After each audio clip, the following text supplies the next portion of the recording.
Hi everyone, I'm here today with Diksesh Patel, who's about to give a talk at the Property Coffee Morning which we run on due diligence and deal flow and deal pipelines and lots of interesting stuff that property developers need to know.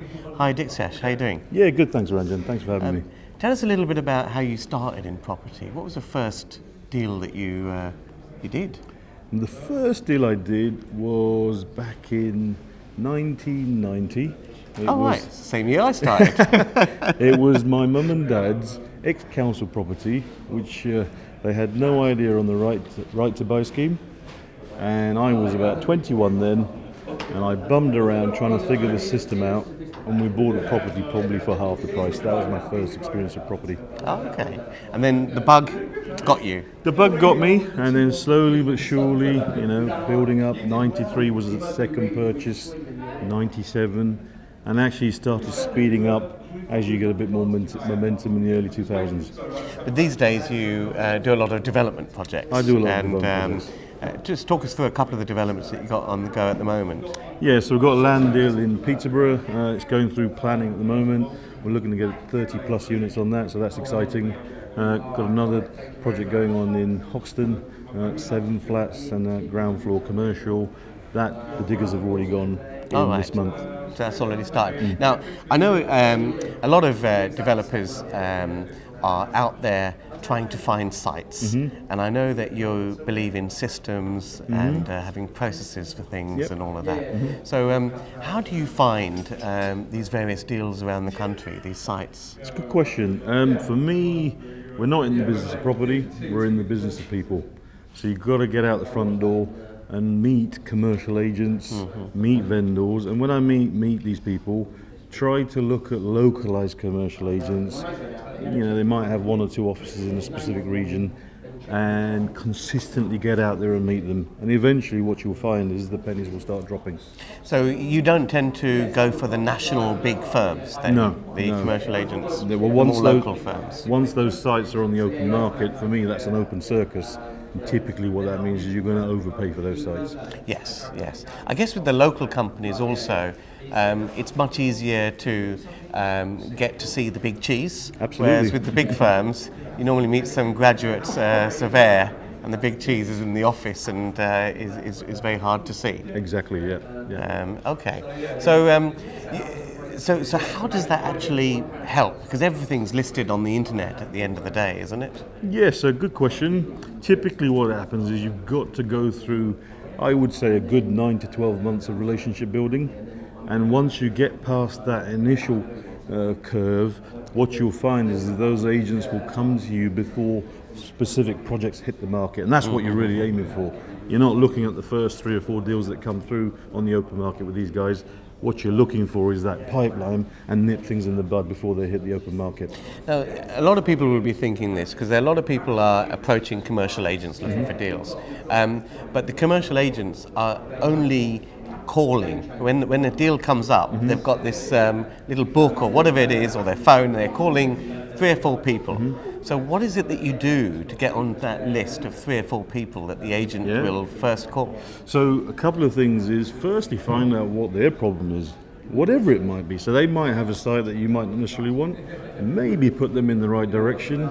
Maybe they've got a site that's got an issue with planning or some kind of scheme issues. Hey, go and speak to Fred's planning services and figure out whether this particular site is actually valid. So for me, add value by figuring out what they need rather than going in with the attitude in terms of what you need, which is the deal. Okay. Has that been the number one source? Have you done direct to vendor marketing, auctions and that kind of thing? Yeah, so I've got 4 VAs that work for me.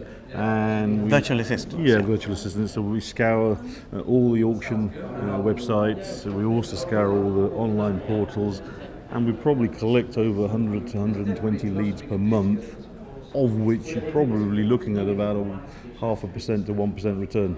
Well, that's a very interesting thing that you mentioned, because there are all these websites now like People per Hour, where you can get people to do systemized tasks. So if you've got a repetitive task and you can define it on a few pages of paper, you can get someone to do it. Absolutely. Because I think with deal sourcing, it's easy to do it once or twice, but for an entrepreneur to do it regularly, because it's several hours a week of work to get, 120 leads per week, is it? Per month, Per month that you generate.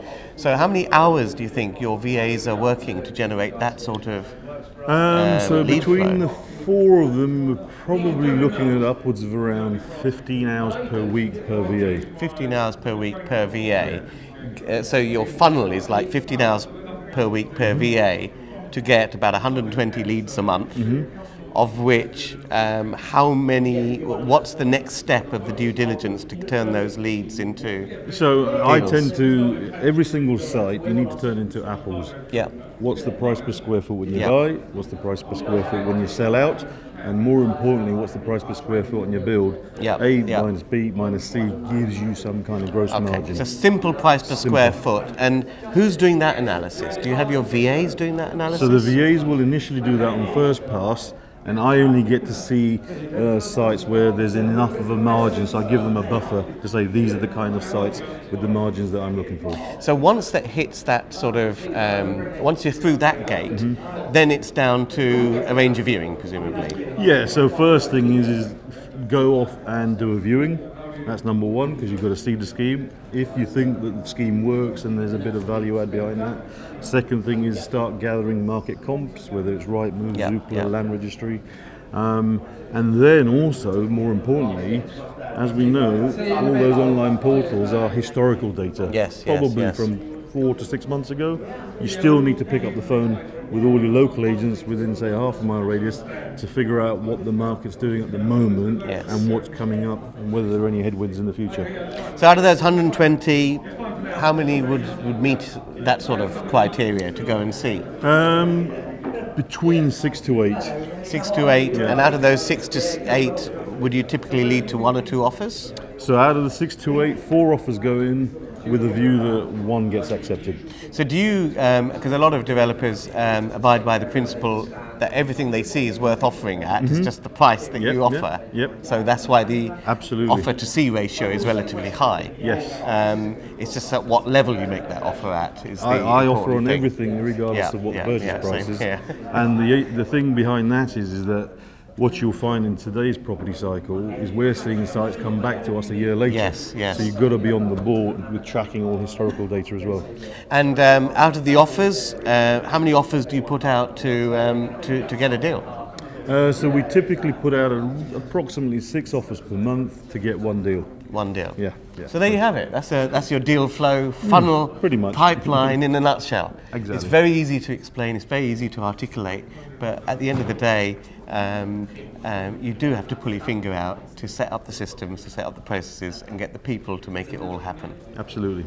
And it's something that is, I would say, well, I don't know whether you'd agree with me. I think it's very difficult to do that as an entrepreneur on your own with regularity. And it's probably one of the reasons why most developers you meet, if they haven't got that team behind them to help them in the lead sourcing and the lead generation, they typically come unstuck and they say, well, I'm not getting the deals. But they're not getting the leads. Yes, so your funneling process for me, you don't have to start off with 4 VAs. I didn't start off with 4. Start off with 1. Keep it simple. Get a little operational sheet going.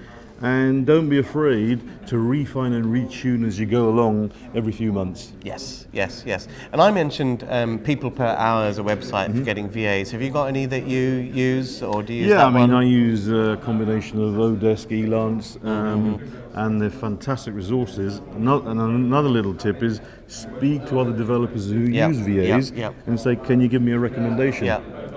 And if you're just starting out with the whole concept of VAs, get a simple task together and put it out there as a post on something like People per Hour and get a discrete package of work. I mean, it might be simple, like go on a couple of websites and identify 100 commercial agents' contacts and email addresses, phone numbers within a 40-mile radius or something. Keep it simple, yes. And you might find that package of work will cost you £20. and you've learnt the experience of dealing with VAs for a few cups of coffee. Absolutely. And that, just doing that will get you far further down the road in terms of systemization. It's inching you forward to your goals. Okay, brilliant. We could talk for much more. Looking forward to your talk later on. Thank you, Randy. And if you want to hear more property talks, there's plenty more around here on this channel. If you want to come to the Baker Street Property Meet, we get 200 people come every month. You can check out when the next date is and what the next topic is at bakerstreetpropertymeet.com. Thanks very much, and bye for now. Thank you.